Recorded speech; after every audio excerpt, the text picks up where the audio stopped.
This is a replay analysis video. It's a replay of a match that I played just a few days ago. In this video, you'll see what it's like to play a 3v3's competitive match as a Champ1 player. We'll watch the match together and I'll pause it, slow it down and rewind it to give you insights into my thoughts and strategy, as well as tips that you can apply to your own games no matter what rank you are. Okay, let's begin. Okay, let's start by talking about the kickoff. You'll notice I check behind myself. That's just to check exactly where the teammate is behind me, making sure that he's on my left. And because he's on my left, I'll let him go second man for the kickoff, and I'll go third man and go straight for boost. That's one thing you want to keep in mind for threes.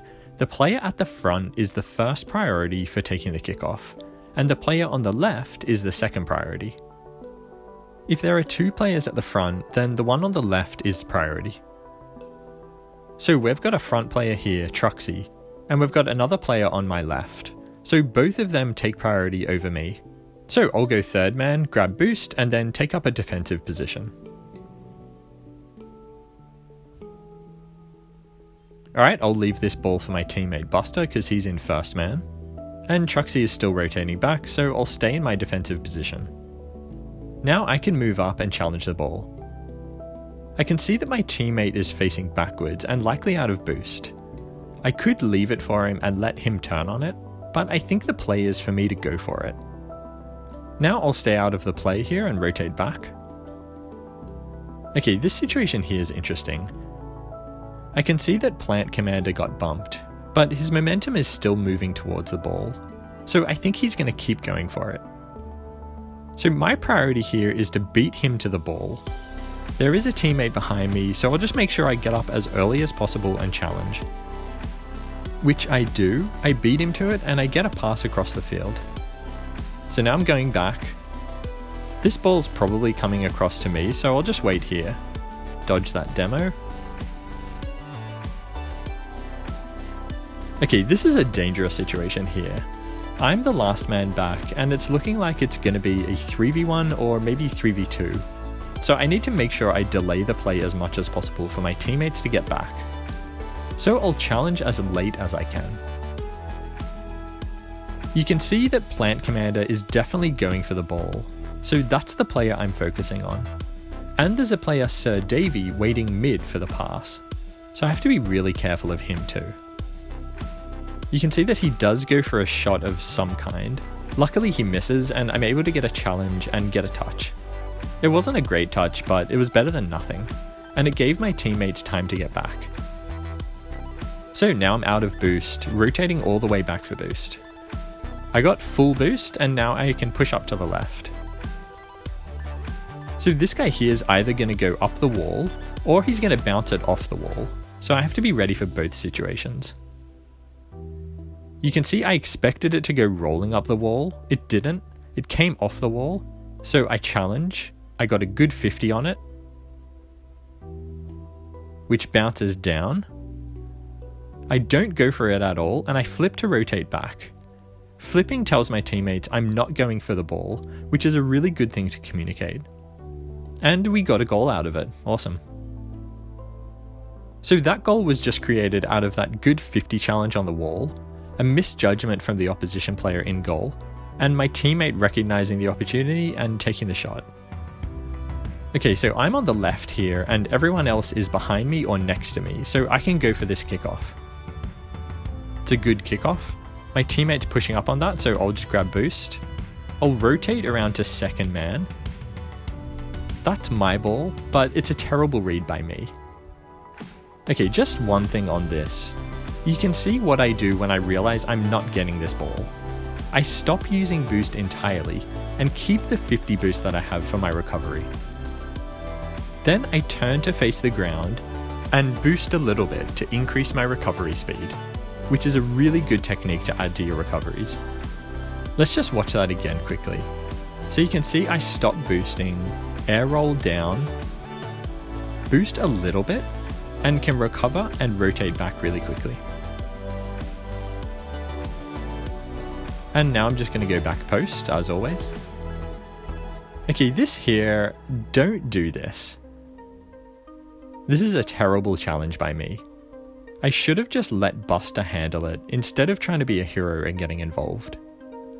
That said, I did know that there was a teammate behind me, so it was probably not too risky. And I could see Sir Davy here coming in for a shot. But I think I probably should have just stayed back in goal at front post and maybe pre-jump a high shot while my teammate covered the rest of the goal behind me. But anyway, what happened was I burnt through most of my boost and accomplished nothing. And then this challenge here, I think this is a really important one. This was just to make sure that I blocked any shot that came in.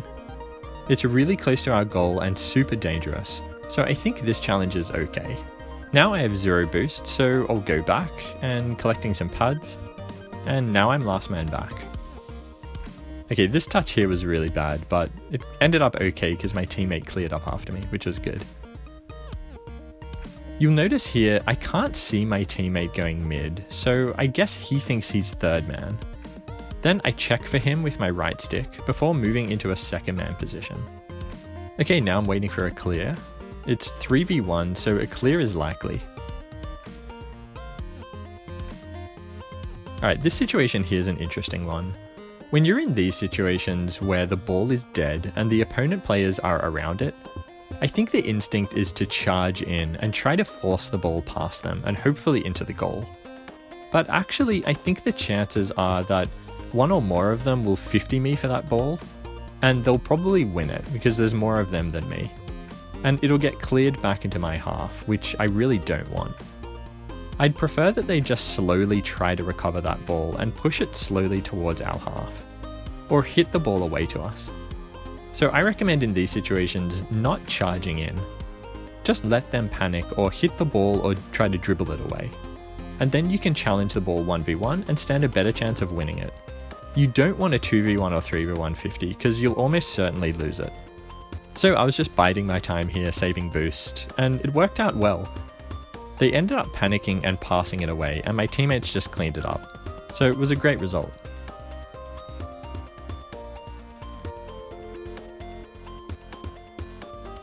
This situation here, I could see that Truxy jumped, which basically told me he was not challenging the ball. So I was 100% confident I could go for it. So that's what I did. I controlled the ball up the wall. Then I could see 2 players were challenging me, so I want to play this slow. I don't want to just hit this ball away from them. I basically want to 50 them, which is what I do. Unfortunately, the 50 went straight back across our goal, which is not ideal. But that's okay, I had 2 teammates back to handle the attack. It was a bit dangerous though. So now I'm just waiting in goal while my teammate makes his play. Okay, that's an easy read for me. I'm just saving my boost here, I don't want to waste it trying to get that ball. Grabbing boost. Staying third man. Okay, that's a really easy read for me. I'll just go back here, flipping so my teammates know I'm not going for it. Okay, staying second man, waiting for the cross. Cross came, but it's not a good one. I can get that, but it's a bad read. I have 0 boost, so that's not good. Okay, this positioning here by me is not good at all. I should be checking to see where my other teammate is instead of just watching the play from behind.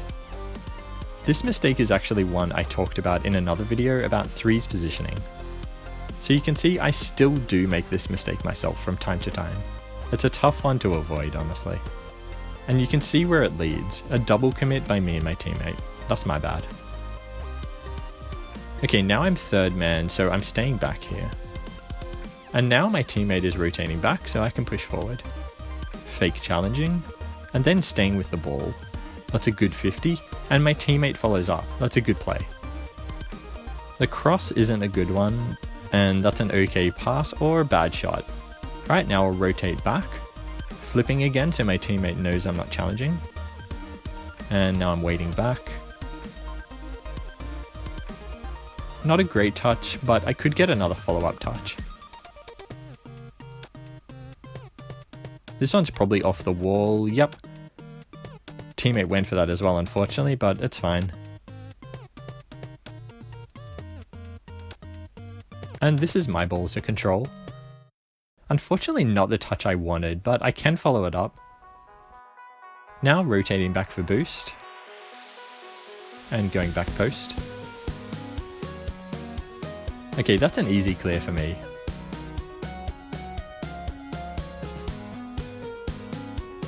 I'll just wait back here and be conservative. And this is an easy read. That's a really super obvious play. And now, great cross, great shot, bit high.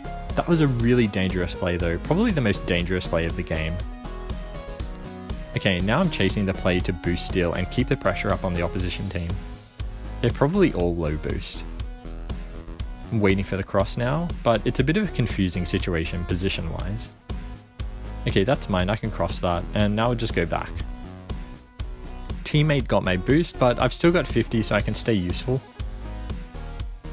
Waiting to see how this play turns out, and just keep pressure up on the opponent team.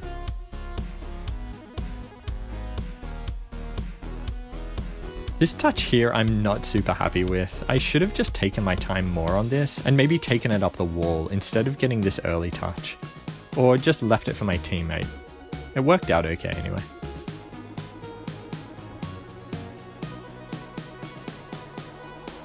Okay, this big clear I'll leave for my teammate.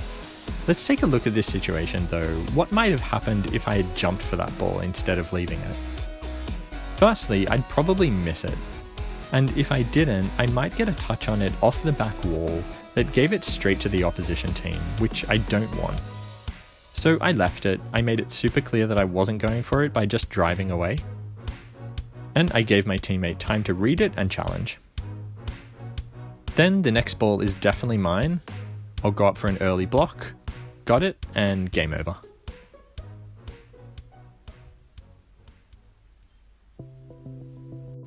So that's the end of the match. I hope you guys enjoyed that. If you did and want more videos like this, please hit the like button. If I get enough likes on this video, I'll make another one. And before I go, I just want to remind you all that I'm running a giveaway on this channel to celebrate hitting 1,000 subscribers. In that giveaway, you can win up to 1,000 credits. Check out the video linked above and in the video description for details on how to enter. Also, if you're interested in joining the Mogz Discord server, you can find details on that on screen and also in the video description.